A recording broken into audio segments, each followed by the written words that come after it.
Hello, friends.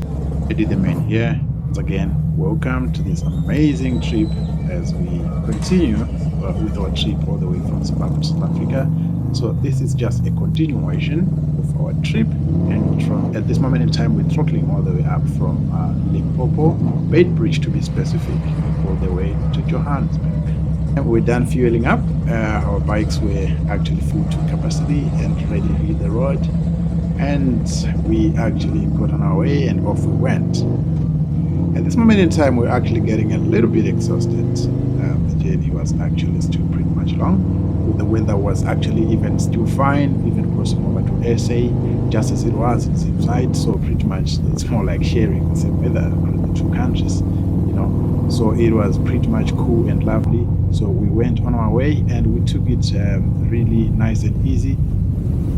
On this trip, I won't be doing much of commentary so that you can actually get to enjoy the views as well as the trip. So, let's go.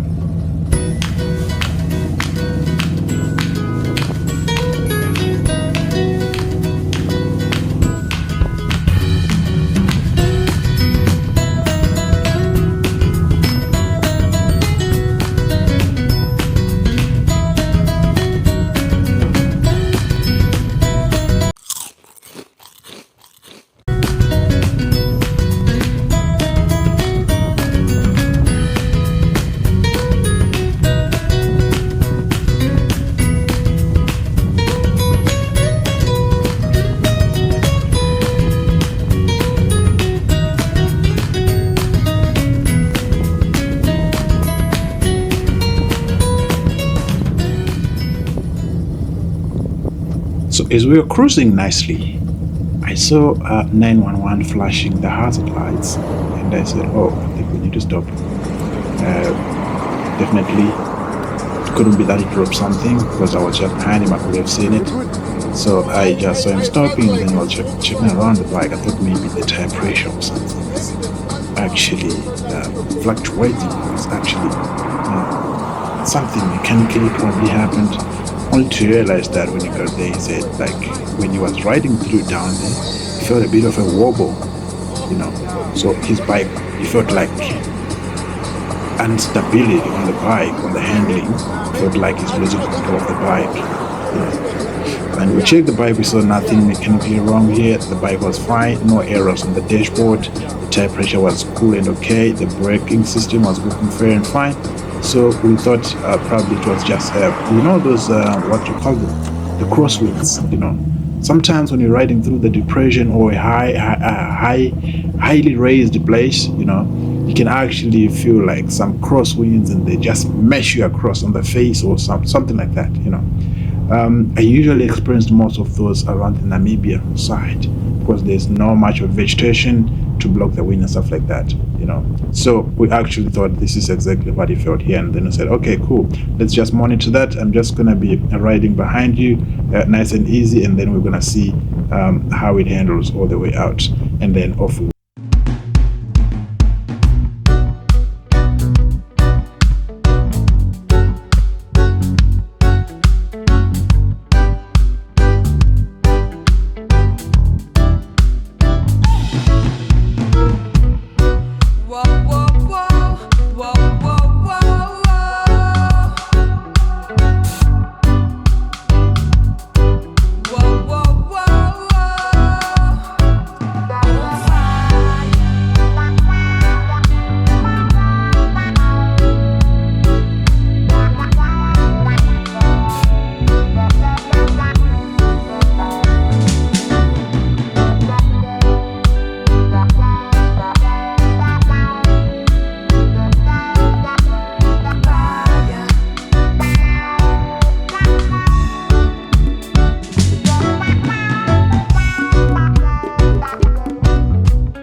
nice and easy.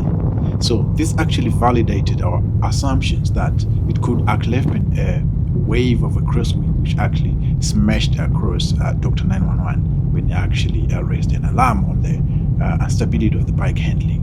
So pretty much it means the bike was okay, no fault, no mechanical anything. So we actually proceeded with our trip. Let's go.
Right. So the only thing I got worried about when I saw these guys is actually the speed traps. I see the officer there was much interested on the bike documents because one, I didn't have my number plate displayed there. My number plate actually fell off because of the pothole, so I took it and put it in the inside the tow pack. I gave her the documents she was looking for, but seems like in the process thereof, she got fascinated about the bikes and then she started asking questions, especially my helmet. she, st- she started touching it around and it was tapping me around and it's like, I almost say, hey, stop it, I like it.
We love to say welcome and we had to say goodbye.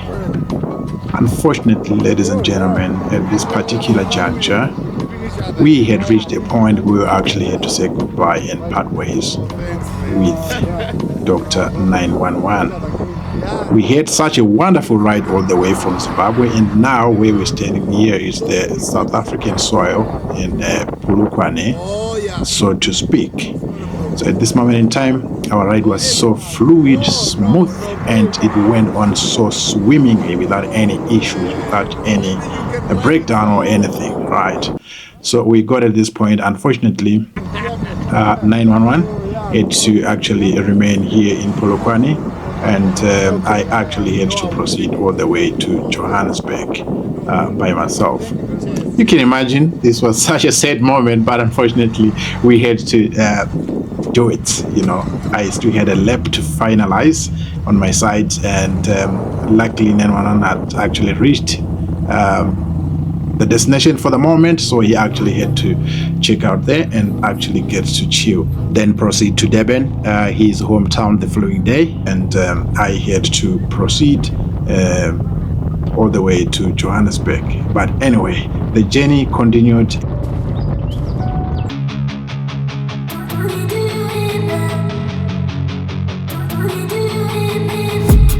I've been dreaming on in my head like I've seen it. A life worth living is a life with meaning. I'll do what I love till my heart stops beating. I'm feeding this demon.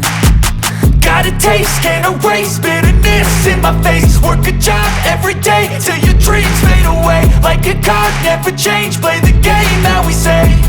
I need a break. I'm staying strong, need to move on to be what I want. I'll keep dreaming on. I'm staying strong, need to move on to be what I want. I'll keep dreaming on.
So after a little bit ride, after separating with 911, I decided to branch off a bit at a garage here, should be Shell, and get some fuel and also get to rest a bit and get a bit of recess and probably just one or two things to eat and proceed with the journey to Johannesburg later on. So ladies and gentlemen, by the time I left this garage, it was a little bit darker, so I couldn't proceed with the recordings.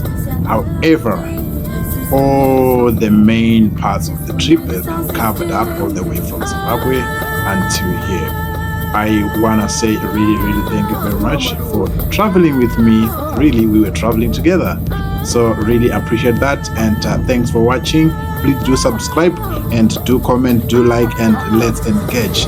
Thank you very much and have a wonderful time. Until next time, please watch out for the next video coming out very soon. Thank you very much. Goodbye.